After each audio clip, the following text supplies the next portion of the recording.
Okay. So, do you know why we picked Richard Ramirez in the first place? Yeah, I do, because one of our friends is related to him. Shut up. You know that's not actually true, right? I know. I can't believe... Do you know how I found out that wasn't true? Because they pranked you with it for a few months. No. Literally, what happened was they told me a long time ago. And, like, a couple years later, when we were sitting in the front room with my sister and stuff, they were like, oh, yeah, there was this one girl that I pranked about my uncle being Richard Ramirez. And I was like, ha, ha, ha. Wait a minute. That's me. It's so funny. Anyways, I wish you could be here because it would be so much funnier. You're not funny enough, Keaton. Okay, thank you. I'm just kidding. Okay, so in his childhood, he was born February 29th, 1960. So he was an Aquarius. That makes sense. Yeah. Yeah. Honestly, yeah. Yeah. He was also born in Texas, so. Even more sense. Yeah. So when he was a kid, he had epilepsy. So he started having epileptic fits, and it was crazy. And he started to use drugs to forget about his issues, as most of us do.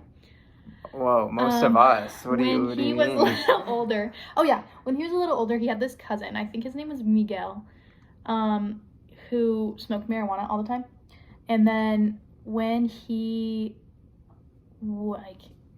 eventually he got into it, Richard got into the smoking of the marijuana. Got into drugs. Yeah, and I said during the time they were together blazing it up, his cousin would tell him about the torture and mutilation that he would inflict on the Vietnamese women when fighting in the Vietnam War. So his cousin was So his cousin, psychopath. He sort of inspired that mentality in him. Exactly. So yeah, that's what one of the articles was like. Yeah, so his cousin in the Vietnam War, and then blah blah blah. So yeah. Oh yeah, and he also showed him pictures of it. He had pictures. Yeah. So he was definitely crazy. Yeah, he took pictures. Anyways, but it said that he smoked weed to get away from the Vietnam War. So he's one of those things where if you go da da da da da, he'll go ah, Yeah. PTSD kind of thing.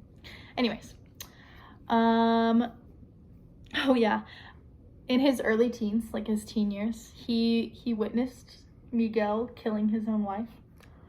He saw it? Yeah, he was there in person?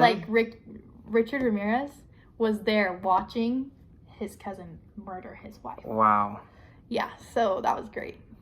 That was very traumatizing for him. Yeah, I bet.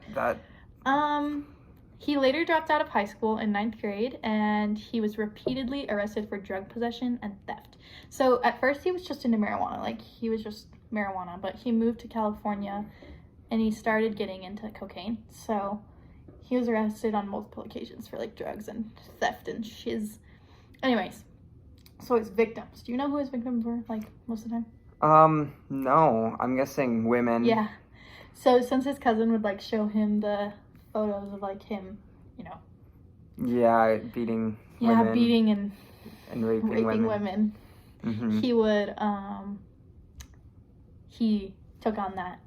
Did he target Vietnamese? No. Women or just women in general? Yeah, it was just women. So he would, anyways, not the point. So yeah, he would assault and rape them before murdering them, and sometimes he would rape them after he had already murdered them. And his trademark, one of the things that he did was he would stab them. With the men, so if there was a man around, he would shoot them.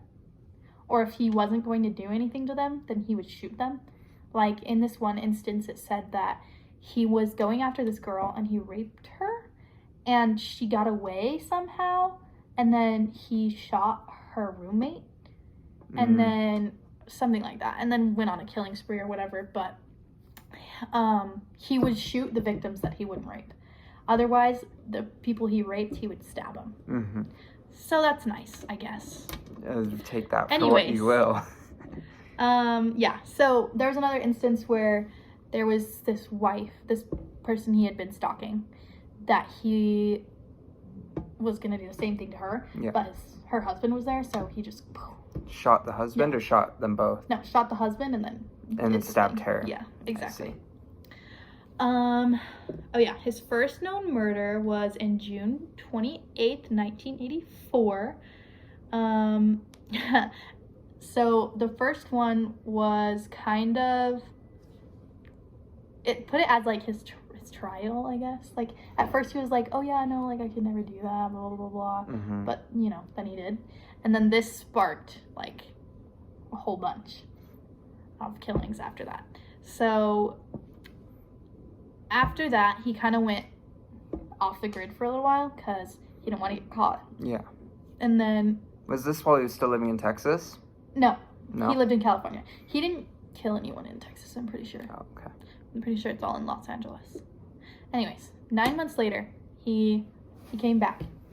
And he killed the couple that I was telling you about, the husband and the wife. And then 10 days later, he killed again. A month later, he killed another couple, and then he kept like killing people, like it just kept going. And then on August 17th, after that, he was forced to move to San Francisco from LA because like people that survived his like either rapes or like robberies would start to like see him and be like, oh my god, that's him. Yeah.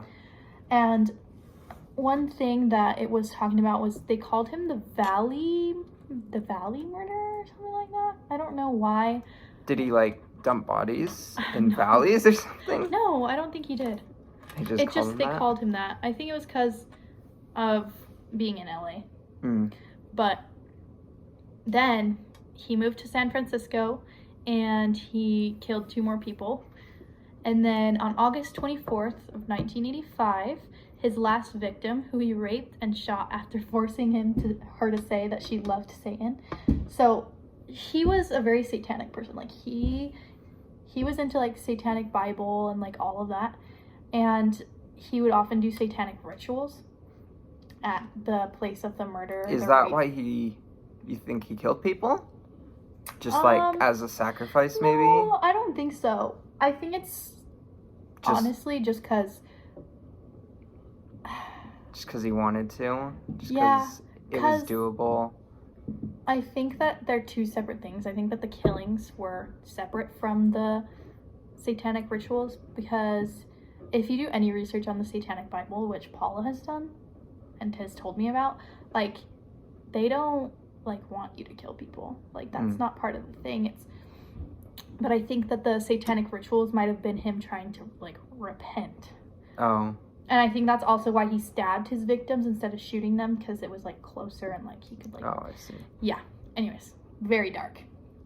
Anyways, his last victim before he got caught was he was forcing her to say that she was devoted to Satan.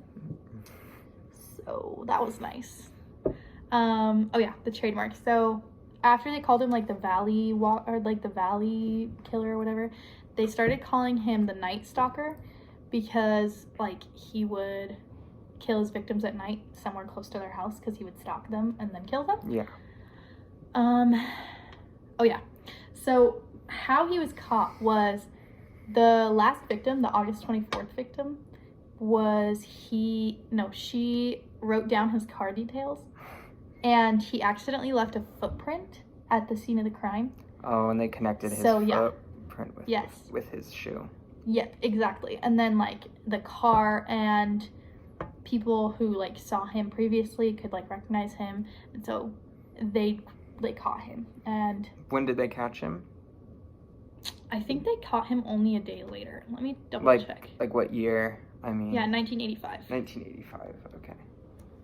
Richard Ramirez, when jailed. So is he in jail still, or is he dead? No, so he actually got the death penalty. Oh. And did they go through with that for once? Mm-hmm. Hold on. Yeah, so he was sentenced to death in 1989. So he was in jail for like 4 or 5 4 years before they sentenced him to death. And probably like another Yeah. 7 years. No, he wasn't executed until 2013. Oh, wow. So, like, a while later. Yeah. Yeah, 85.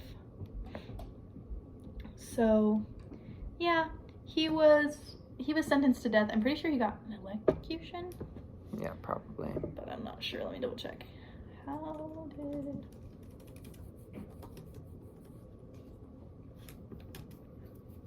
It was either that or firing squad, but... Oh, no, lethal injection. Oh, he died in 2013 of complications from B-cell lymphoma while waiting execution. Okay. What? So he didn't get executed. Yeah, he didn't get executed. He just died from disease. Interesting. I didn't know that. I thought they actually death sentenced him. 19 death sentences? What does that mean? 19 death sentences. He got death sentenced 19 different times. I don't know. Anyways, his total... So, wait, you did this part. You tell me about it. So, his total murders, he did 13 murders. He had 5 attempted murders, 11 sexual assaults, which I'm guessing he sexually assaulted them and then murdered them. So I would say that 2 of his murders he probably didn't like. Yeah, I think that was the do anything sexually with them. And he had 14 burglaries. I don't know if burglaries counts as break-ins. Yeah, it just means he stole stuff from people. He stole? He stole? What? And then he did all of his crimes in LA until he moved to San Francisco, where he continued there. Yeah. Wow. That was really interesting. I find serial killers very interesting. Because, like, why? Yeah. Like what's the mentality? Yeah, like, what drives you to kill a bunch of people that you don't know? Because you can. Like, I'm not going to say I haven't thought about it. Just kidding. No. I've never thought about it. I've never That's. No. It's okay. We all have. We've all thought about killing someone. But I would never be a serial killer. I would give people a reason why they're about to die. You know? Yeah. Understandable. And then... Oh, yeah. Oh, see, I put it right there. Oh. Anyways. Psychological or emotional impact for victim or victim's family. Yeah. So he, from like the mental records, he wasn't born a psychopath, but he was influenced by his family and I'm sure by his brother to have psychological, like... You mean his cousin? Or cousin, yeah, sorry. How dare you? I know. He was probably just influenced by that and gained some bad perceptions about like how people interact. It was probably like, oh, it's not that bad if I beat women and kill them because my cousin did it. Yeah, exactly. So, whatever, he sort of gained honest. A psychopathic outlook. I think that most like people who are psychopathic, like they don't like. You remember when we were reading Caged Bird and like Mr. Freeman was like, "Oh, like I shouldn't do this. I shouldn't be doing this," and like that's what he was thinking. But I wouldn't say he was a psychopath though, because he thought through his... Well, psychopaths are very, like, methodical. They think through their actions, but they don't think through them emotionally. They think through them like, this is what's going to happen if I do this. Yeah. It's not, this is going to be how it affects these people. It's not like, oh, these people are going to feel bad. Well, it's more like... But I'm talking about... That's kind of what I think that he was. Like, because he wasn't a psychopath. Like, I feel like the fact that he... at first was like trying to deal with his issues by like smoking, like... Is this Richard? No, this is Mr. Freeman. And no, this is Richard Ramirez. Ramirez. Okay. Imagine. Imagine. Just go off on a tangent about that. No, that was a good book. Anyways, not the point. Yeah, but that was Richard Ramirez. And it was fun to learn about, and now I can make fun of Paula. Yeah. So, We can both yay, make we fun of did it. Paula.